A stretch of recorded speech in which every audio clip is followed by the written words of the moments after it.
You mentioned your wife is from South America, and now she's up living in Canada with you. This is what I think people would describe as true love. If you were to park your car in Fargo, North Dakota, and point it straight north and drive for 8 hours, you would get to about where we built our home and where I'm from. So we're looking at minus 35, minus 40-degree weather at the moment.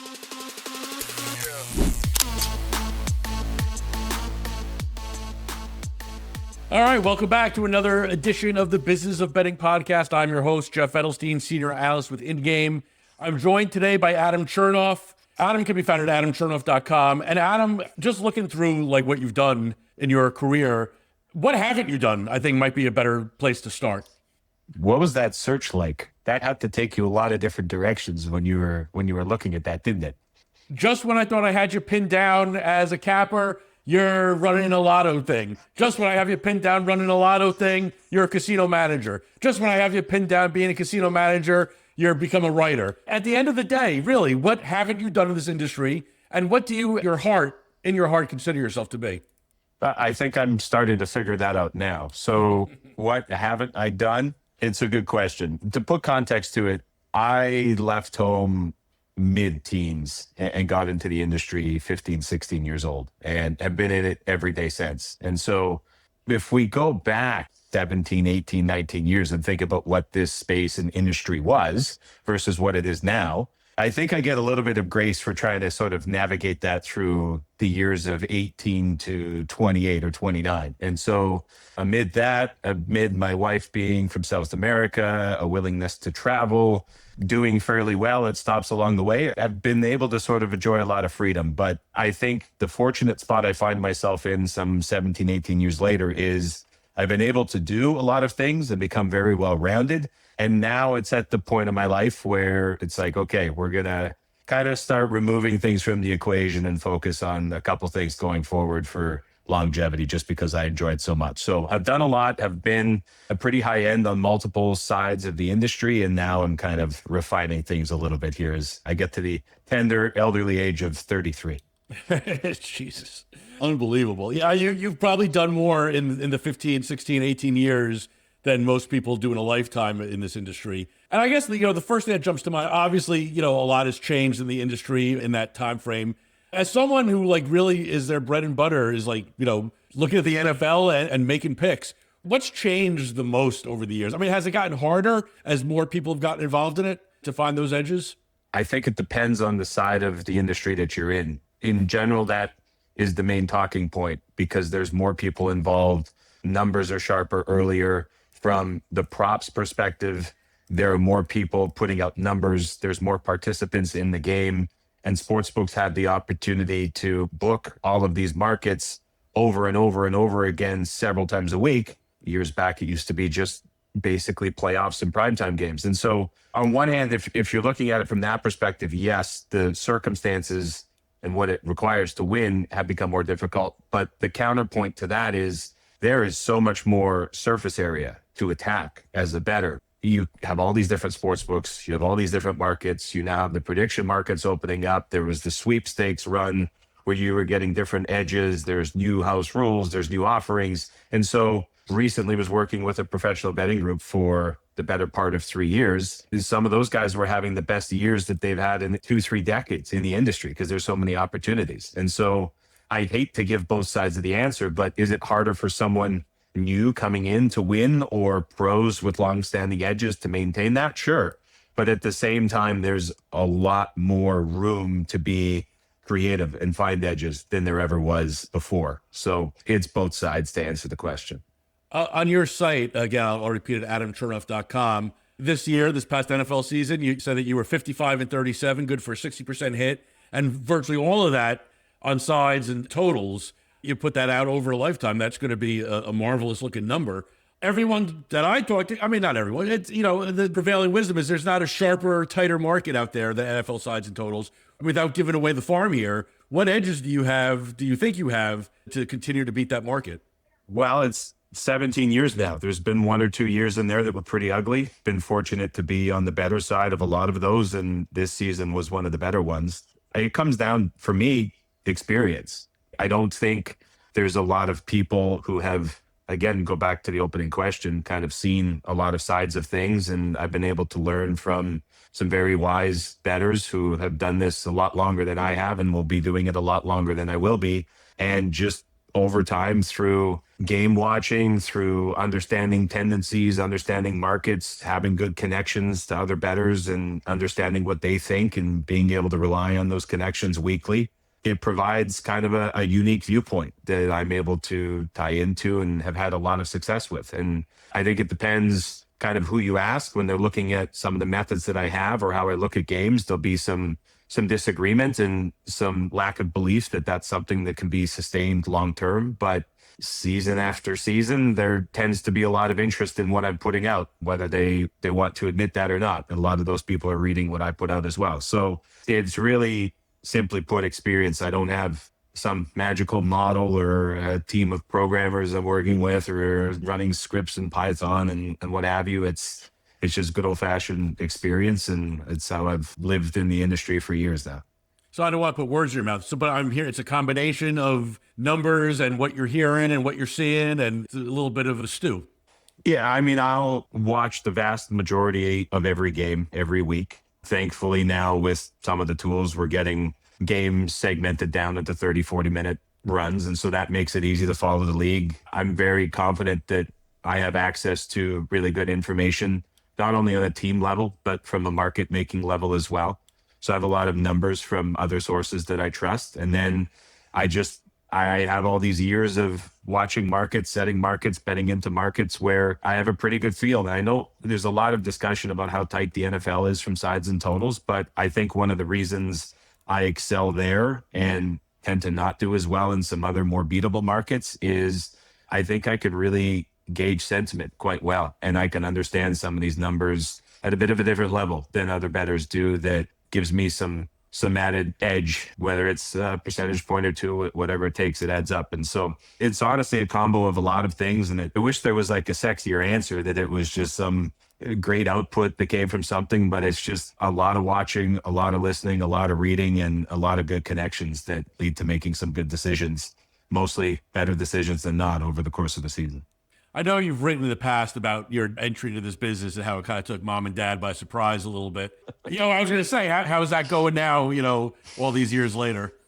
Well, it's still a divisive topic. I recently, with my wife, built a home back near where I grew up, which is a rural farming area of Canada. And I'm seeing relatives and family members that have, like, you follow along with the cousins and the aunts and the uncles and what have you on social media over the years, but it's not the same now that everybody's old and grown up, where everyone's getting together for Christmas dinners. But recently, this past year, back at home, effectively, there's been a lot of run-ins with people that I haven't seen face to face in 5, 10, 15 years, whatever it is. And they have a general understanding of what I do and what I have done and where I have been, but nobody can explain it. And nobody really can pinpoint this is exactly what you're doing. And that leads to a lot of different perspectives. Mom and dad and the family, they get it, they understand it, and they understand that it takes a lot of different turns and different directions. But man, some of these recent dinners and get-togethers over the last year have been the good old days when things started, because it's still as crazy as it is. I know in the US, so much regulations going through, states are opening up, but in Canada, for as open as it is, it's still something that's relatively kind of behind the scenes and in the gray market still, that is not out there in front. So yeah, I think that's something that I'm always going to deal with, but the life has given me a lot of opportunities. So the good comes with the bad, I guess. You mentioned your wife is from South America, and now she's up living in Canada with you. This is what I think people would describe as true love. That's one way to put it. Yeah. We had to escape this year because, for those who don't know Saskatchewan, where I live, if you were to park your car in Fargo, North Dakota, and point it straight north and drive for 8 hours, you would get to about where we built our home and where I'm from. So we're looking at minus 35, minus 40 degree weather at the moment. And so we're back in South America right now for the winter to get away, because she couldn't take it this year. We lived in some other parts of the country prior, a lot more manageable when you're dealing with single digit temps and worst case scenario. But yeah, this year was a tough one for her. So we got away, and it's been a warm and enjoyable couple of months here. So I am curious, like on a personal level, moving back to like where you grew up, is it like you want to be closer to family, like, or is it just that, the prodigal son returns home kind of thing?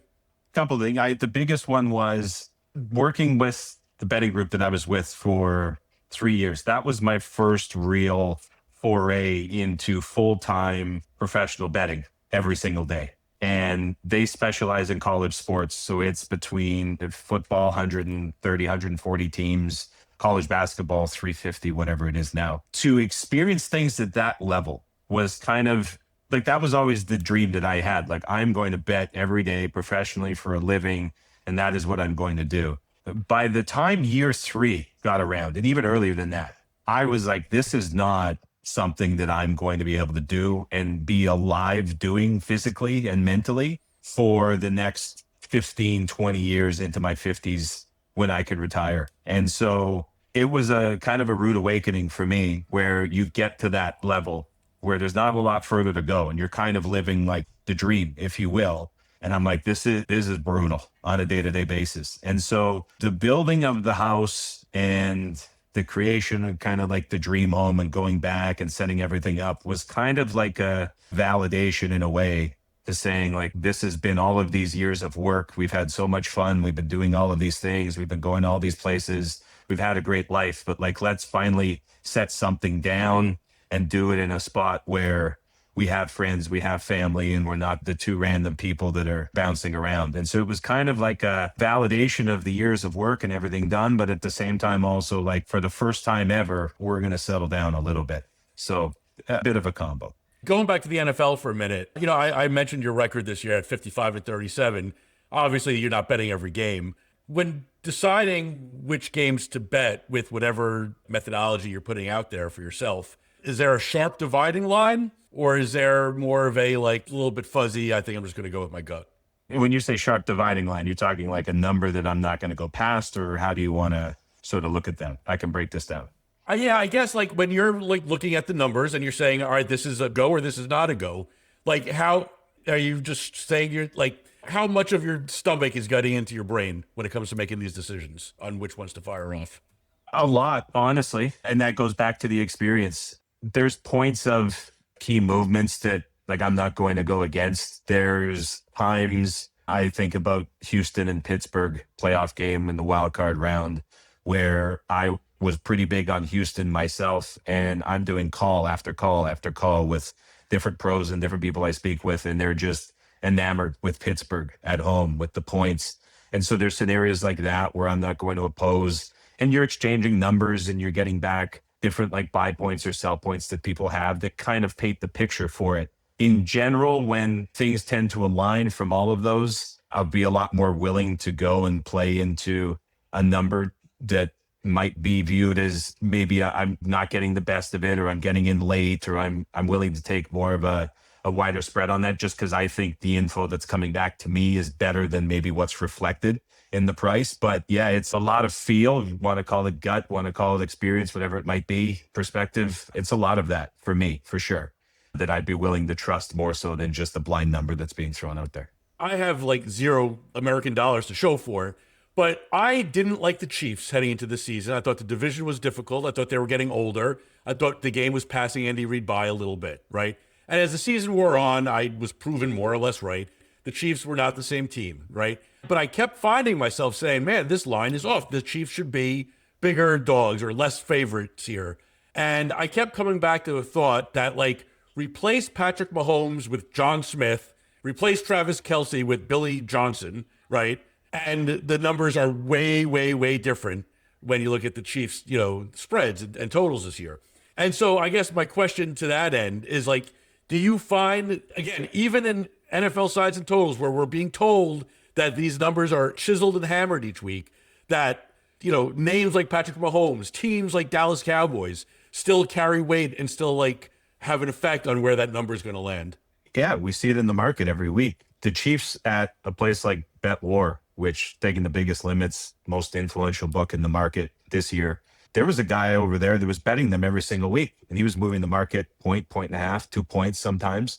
And that was reflective everywhere. It was happening early in the week. They were getting bet. They were getting bet late in the week. There's a very kind of consistent way that NFL gets bet, where people are almost like programmed, but kind of attuned to the fact that there's a lot of perspective that's built in and a lot of perception that's going to influence numbers and have a big difference on where things are going to move. And so with the Chiefs specifically, I think you're looking at a type of bettor and bettors this year who are moving those markets that we're saying, this is a team where, whether they're referencing prior numbers, whether they're referencing other numbers, whether they're referencing player ratings, just was never able to get off something that showed as a big edge every single week. And they were waiting for that bounce back, and they were betting into something that was trusted a lot, and it just never caught up. And we saw the Chiefs really change in the way that they handled games. They were consistently deferring the kickoff to begin games. And so that was allowing opponents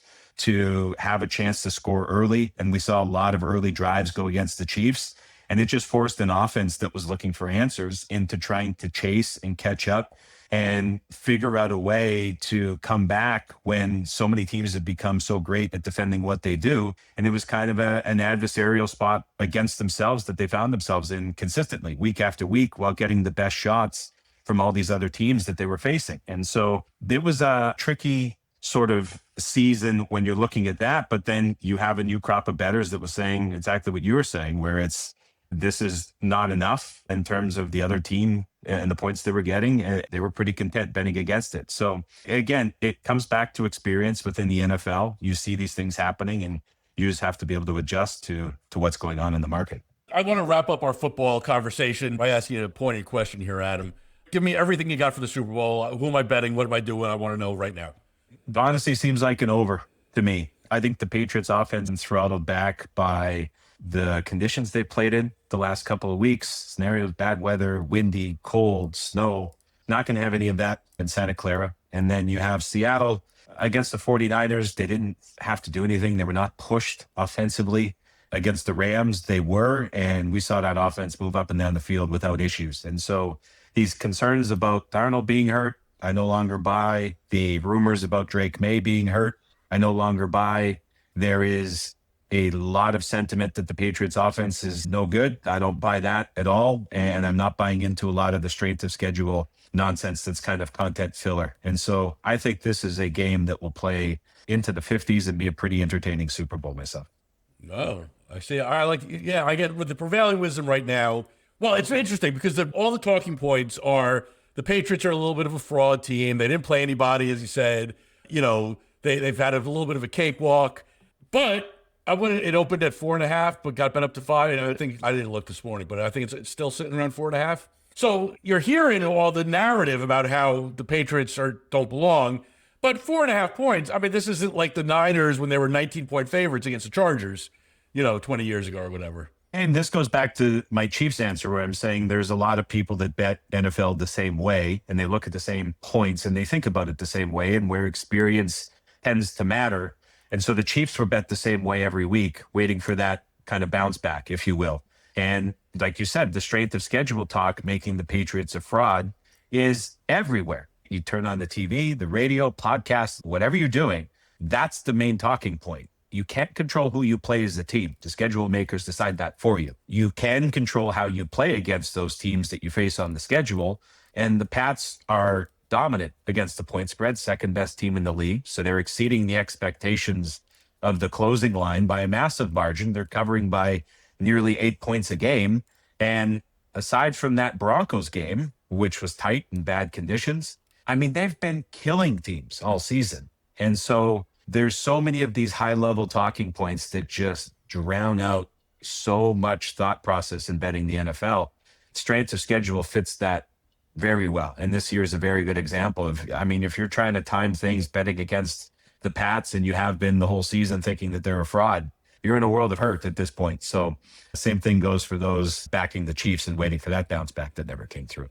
I'm a big fan also of, just intangibles, I guess. As the NFL has become so, obviously there was always schemes, but so schemed. Coaching matters, I feel like, more than ever.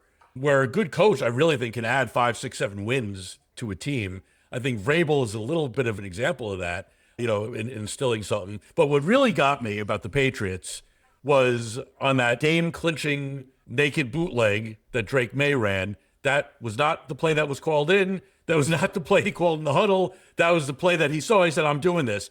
And for a second-year quarterback to have the faith in his own abilities to pull something like that off in what was the most important play of the game of the year, going into the Super Bowl, it almost strikes me as both teams feel loose to me, I think is a good way to put it. I always feel like one team is usually coming in, it's ours to lose, and they play a little bit tighter, and the underdog comes in loose. I feel like both teams come into this game pretty loose, but the Patriots especially so. Very fair point. Neither of these teams were supposed to be here, and neither of these teams were projected to be here. It's the Super Bowl with the two longest odds teams facing each other in history that we've been alive. You don't see two teams preseason with the expectation either had end up facing each other in February. And so, yeah, I completely agree. So you didn't have the Patriots Seahawks ticket back in August? I did not. I had a Rams ticket, which got close, but no Seahawks pads. Yeah, I don't know how close you pay attention to this particular stat, but it's just something that I've been aware of for a while. So I look at the DVOA number, and the Rams and Seahawks had like two of the highest ones, like top 15 since they started tracking this, or since they could figure it out. Which again, leads, I understand why the Seahawks are favored. Just with your eye test and stuff that you look at, do you see the Seahawks as dominant a team as some of like the advanced metrics have it?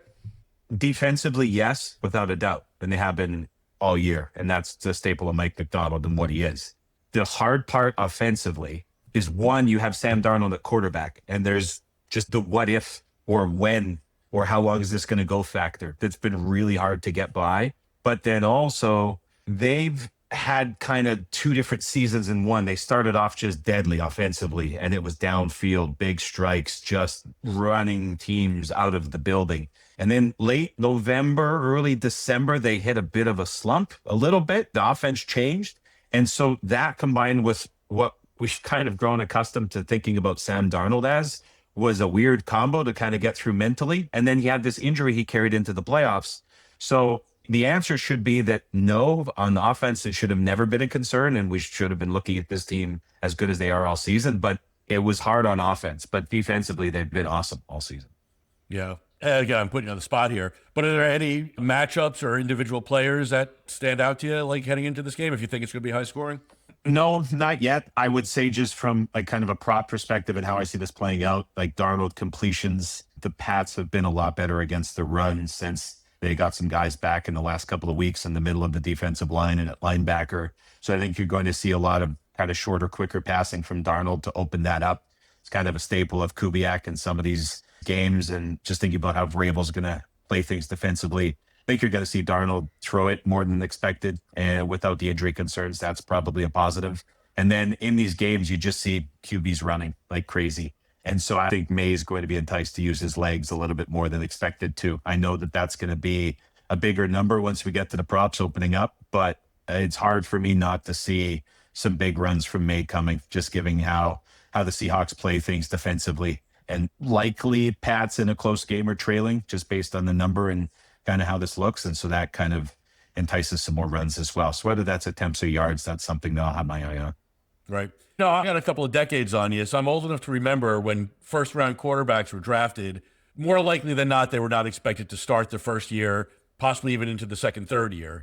They're expected to learn from the bench. That's changed, obviously, in modern-day NFL, mostly because of the way the contracts are set up. And, these teams get 5 years, basically, of a quarterback, before they have to, make a decision. And so Darnold kind of fits like this mold, right, where he's a top draft choice, goes third in 2018, flounders from the jump. And now, after a few years, sitting on a bench, and he's, now he's a little bit of a veteran, only 28 still, younger than Lamar Jackson, younger than Josh Allen, right? Younger than all these guys that he went in the same draft with, but like putting it together. And last year, maybe it was a little of a fluke, with the Vikings, was what people said, including apparently the Vikings. And now he's doing it again with the Seahawks. I'm just asking, a long way to ask you this. Is that thought another piece of the puzzle for you, just overall, quarterbacks maturing when you're looking at this stuff? Maybe not QBs maturing, but I think it's a reflection of the play caller and the offensive environment. It's an indictment of the Jets, who I'm unfortunately a lifelong fan of, to see how bad we handle things as a team. But Think about where he went. He spent time in San Francisco with Kyle Shanahan. He went to Minnesota with Kevin O'Connell. Now he's with Clint Kubiak. These are very, very good offensive play callers that have very well-structured offenses that make things easy for quarterbacks to succeed. And so think about Baker Mayfield coming from Cleveland and getting into Tampa and how that looked. We see it a lot. You get these QBs, even Caleb Williams with the Bears, we think about a little bit and what that looks like with Ben Johnson. It's a reflection of the play caller and the offensive environment. How does a nice Canadian boy like you get mixed up with the New York Jets? Growing up, we had 13 TV channels. And for whatever reason, the 4 US channels we had were all Rochester, New York affiliate stations. It was like CBS, ABC, Fox, WUHF, and something else. And so we got just hammered with Giants and Jets coverage. For whatever reason, my best friend went Giants. So I was like, well, screw you. I'm going Jets. That worked out pretty well for him and not so well for me. And yeah, I remember my first job in the industry was in Port of Spain, Trinidad and Tobago in a sports book. And that was January 2011. So what are we going back now? 15 years, 16 years, whatever it is. That was the last time I experienced joy as a Jets fan, was in the back room of that casino watching them beat the New England Patriots. And it was the Bart Scott running into the postgame presser and they can't wait. And then they ended up losing. And that was the last time they were in the playoffs. That was the last time I felt joy for non-betting reasons as a football fan. And honestly, the way things are going, is it 10 more years before this is fixed? I don't know. Like we don't have to turn this into a Jets disgruntlement podcast and therapy, but like it's a disaster. It's an absolute disaster. Yeah, I think ownership's the Johnson family needs to get out. I mean, it's obvious that's where the problem is. Absolutely horrible. This may be a two-part question. Do you live bet stuff? In 2015, I followed the WTA tennis tour around betting live in play on the Betfair exchange. Did that for about a year. Haven't done a lot since. So the long answer is I have. The short answer is it's not a big point of emphasis for me at the moment. Which will take me to my second question here. So you take the Bengals and the points against the Ravens on some random Sunday, bets in, game kicks off. Are you paying attention to it? Are you sweating it at all? Or are you just on to the next challenge? Am I sweating the game, which I bet?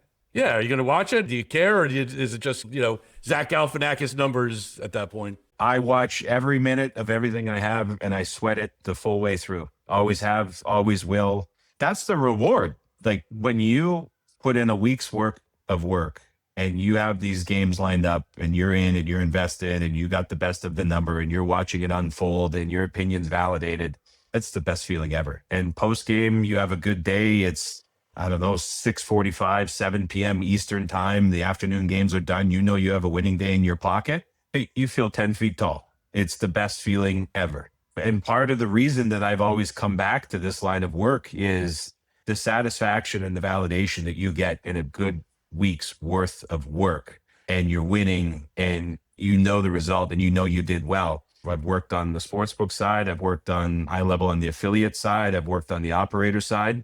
You're done at 5 o'clock and the day's over and you had a good day almost every single time. There's not that validation and that enjoyment and that feeling. That's something that's very real. I've loved it since I was young and I'll love that forever. It's the best feeling ever. I watch everything all the way through. What was the tipping point for you when you were a kid that got you interested in all this? We moved from a town of just under 2,000 people where I grew up, small farming community, and we moved to Calgary, Alberta, which was a city at the time around 1 million people, much bigger now. And I was, 13, 14 at the time. And so I went from like a really close-knit group of friends to Calgary where was completely on my own, didn't fit in. So it was a lot of time at home. And the Score, which everyone will know is like an app or a betting site or a scores app or however you look at it now, at that time, going back more than 20 years now, it was a TV station in Canada and they had ticker at the bottom. And the big thing about the Score at that time was the ticker during commercials never went away. So you would have the TV on from 4 p.m. Mountain Time till 8:30 when I went to bed. And it would just be the ticker at the bottom. And they would show they had betting content at the time, which was interesting. I didn't quite understand it, but then they showed a lot of poker. And so with the time kind of being at home, I started playing a lot of like free poker sites, but then through forums Harge Chat, things like that, discovered that there were sports betting forums, learned about sports betting, started to recognize that on the score on the ticker, they had the betting odds and they had the live updates and you could follow along with the point spread and the total, kind of figured out what that was. And then with just extra time, I started posting on forums, Covers Forum, the RX, Major Wager, Cappers Lounge, and started doing handicapping write-ups. I had no idea what I was doing, but I started doing handicapping write-ups because it was fun and I didn't know what it would turn into. But by the time I was kind of 15, maybe before I was even 16, like I was doing write-ups for my account. I was doing write-ups for other accounts. I was putting together different stats and numbers and coming up with different ways to explain games and look at games and find angles for people and started getting paid for it. And I did that for a couple of years and continued to do it. And that kind of grew into handicapping more and eventually betting with the pro group that I was with and led me to operator sides and things like that. So that's how it all started. And it continued. And still, like this year, I got back to doing write-ups for the first time in a really long time through my newsletter every week for the NFL.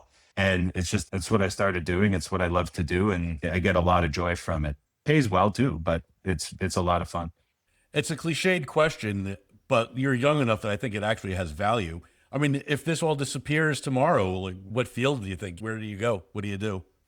The only other thing that's come close to this level of enjoyment for me is the world of golf. I think if I wake up tomorrow and betting's gone and there's nothing there, I would probably become a teaching pro for golf and teach lessons. Wouldn't do that in Saskatoon, Saskatchewan, I'll tell you that for sure. But yeah, I would end up in that direction. I've always thought too, there were a lot of ties over between, like I think about betting content, I think about handicapping and recommendations and things like that, the analysis. I see a lot of the same, obviously different, but a lot of the same kind of principles in golf teaching and golf explanation, which kind of ties in. I could see like growing the audience and explaining and having clientele and helping them get better and just giving them good results.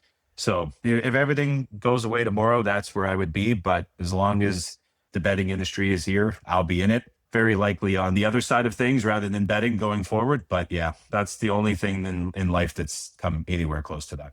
When you say the other side of things, you go back to work for a bookmaking operation, or? So I recently just started with Legend Group, which is L1.com. And so they're the biggest, however you want to refer to them, affiliate, what have you, that is not publicly traded in the industry. And so doing a lot of things for them with growth as the industry goes through pretty big change right now. And so it is a interesting role that really fits a lot of my past in a very unusual way, but that tends to be how things go for me. And so that was something I started on the 15th of January after the divisional round. So that's the big challenge coming up and kind of settling into that and getting back into the routine. The question that I think I'm contractually obligated to ask this question to everyone who appears on the podcast, at least for the next year or so. Prediction markets. Where do you think the ball lands on all this when the dust settles? I think it's got to the point that's too big to fail and to go perhaps the sweepstakes direction. I don't know right now if it's regulatory hedge that's going to pay off in a different way. Kind of don't get the sense of that because my feel is that these are very different users than what exists at sportsbooks, but also what existed at the most logical comparison I see made, which was Betfair in the UK. I think we're into something completely different. What I don't know is what the balance is going to look like several years out between retail growth and institutional growth that goes into these markets. I know that the institutional money is going to come and that's going to drive a lot of the volume. And that's going to be a completely different playing field.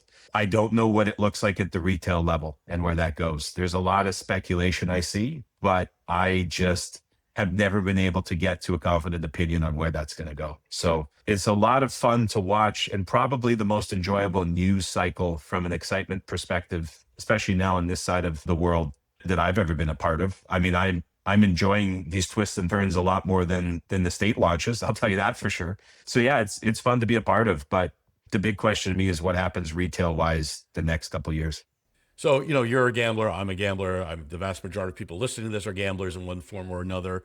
How do you feel about which is basically becoming the gamblification of just about everything I'll say in America, but just in general. So like, I have mixed feelings about it personally. I think, well, listen, if I want to guess how long Mr. Beast's next video is going to be, I should have every right to make a little bit of money on that if I so choose. But at the same time, there's a little bit of like, not an ick factor, but like, I'm a parent. I have a 16-year-old son. He's not a sports fan, right? Never really talked to me about DraftKings or FanDuel, but he sure has mentioned Kalshi to me. It's like definitely trickled down. Do you see issue with it, or is this just the world we live in, or is there any part of you that has a feeling of like, yeah, I don't know if this is such a great idea? Zero. I honestly, if we didn't all have the social media accounts that we have, where we see that kind of thrown in our face with some of these stats, I don't think it would ever be talked about. I think in some ways it could be celebrated. I think it's kind of a narrative that's being put out there. If people are going to bet on what they want to bet on, and give them more options to bet on things. I mean, it's what people want. This isn't happening because people don't want it. This isn't something that people are being forced against their will into and driven to play more. Like, it's what people want to do. And so no matter what it is, if people want to do something, there's going to be the other side to supply it. I will say, with that one caveat, I saw yesterday, there is an iMessage extension that was created, which is allowing people to bet on like life occurrences, and it like locks. So I think the example in the video was, is this person going to show up late to my house? And you get both sides to agree, and it puts the funds in effectively escrow and gets paid out. That gets like a little bit weird from an adoption standpoint where that goes. But yeah, at this prediction market level with some of these things, people are going to bet on it one way or the other. So let them bet, and the more options, the better for everybody. Have you played around in the Kalshi poly market space? On the sports side, yeah, but it's not something for me specifically that I'm getting a lot of value from. I'm not playing into these next coach or these player specific markets that are popping up. Like, I'm playing sides and totals. And so like, I'm happy betting where I have no issue betting what I'm betting now. These sites are not offering anything different for me at the moment that is more beneficial or less. Obviously not the case for a lot of folks who are betting in a different way, but for me specifically, I think the apps are great at what they're doing and where they're going. But for me, hasn't changed my life a whole lot from the betting side. All right, so you're a little bit on the bleeding edge of things as you've been in this industry. And again, you're still young enough to have a brain that operates probably at normal speed, not my, have my tortoising abilities at this point. Is there anything on the horizon that stands out to you as what might be the next big thing? Or are we just going to hit pause for a minute and wait and see where prediction markets land? Well, let's see what happens with the casino side of things on the prediction market rails and what that looks like, because we're kind of seeing it with the Bitcoin 15-minute markets. There's a lot of ways that could go, which could get into kind of a new world where you're sort of combining the crash game element that we're seeing at some of these bigger crypto casinos with a prediction market element. I don't know exactly how that's going to play out or what that's going to look like, but when you have that same engine and you're on the prediction market side of things, you can turn a lot of different markets into a very different looking product. And so that could be a monster. Hearing from some of these sites and some of the folks at these places, there's massive expectation when a lot of publicly traded companies and you're looking at stock prices in intervals get involved. That's going to be a monster for volume. I don't know how that's going to look either, but those are kind of the two big things that I think we're going to see potentially have a pretty profound impact on how things look going forward. Again, not to put words in your mouth here, but right now sports is the heavy volume driver for Kalshi. It might not be going to, like, if they could, crack the casino code kind of thing.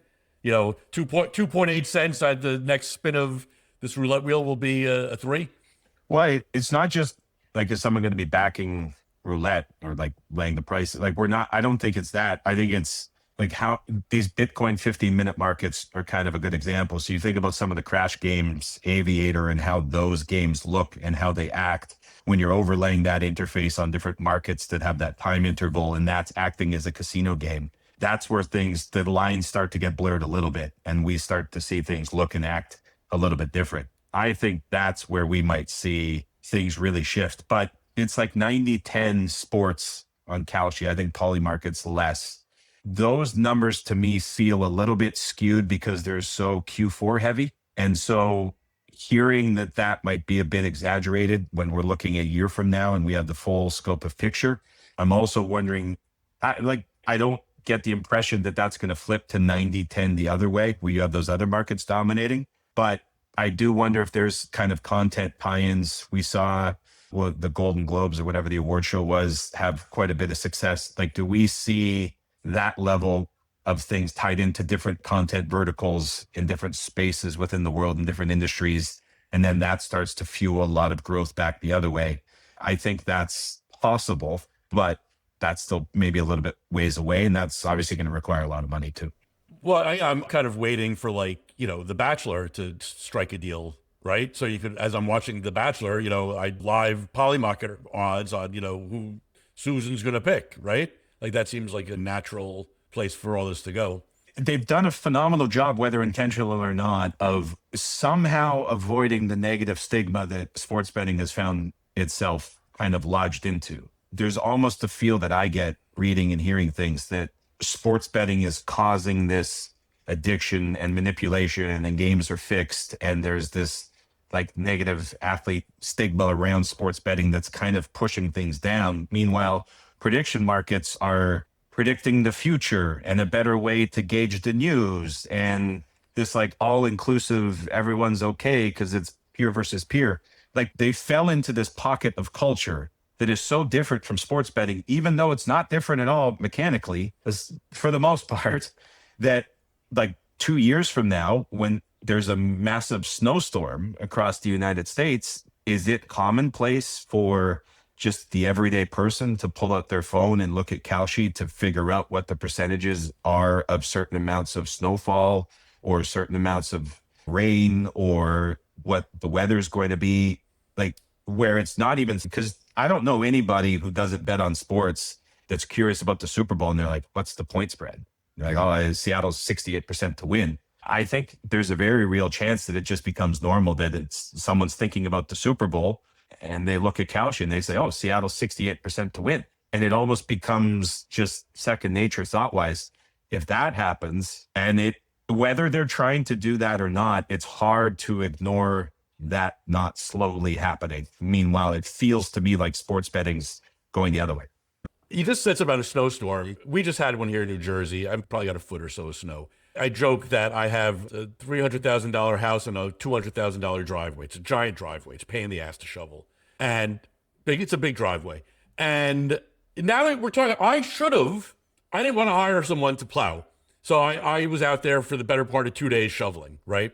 But yeah, I should have bought a contract saying 12 inches or more at whatever price. If I lost, well, I lose and I can shovel the 10 inches without a problem. If I win, well, I could hire we got 2 feet of snow. So now I can hire someone and my cost is covered. Like that kind of thinking is not the norm at this point, but it might be one day, I guess. Yeah, right now you have to be a little bit sick to get to that standpoint, but that might not be unusual. I mean, I've heard the case made that this is going to be a new way for insurance against homes, and you're betting against your home price going up and down. I think this Polymarket just signed a deal with a site that gauges home values and predict, like, there's no limit to this on where it could go. It's just, there's no limit, right? If it moves, you could bet on it. And so, like, what does that look like? But again, if it falls into this pocket of culture and that gets deeper into everyday life, I mean, that 90-10 is not going to be 90-10. I'll tell you that. All right. Well, Adam, thanks for taking time out of your day. We also, listeners don't necessarily know this. We had a minute breakdown in the middle as my computer decided to crap out. Appreciate you sticking through that. I do. I'm going to go bet the over, Darnold attempts, and May rushing yards. What could go wrong?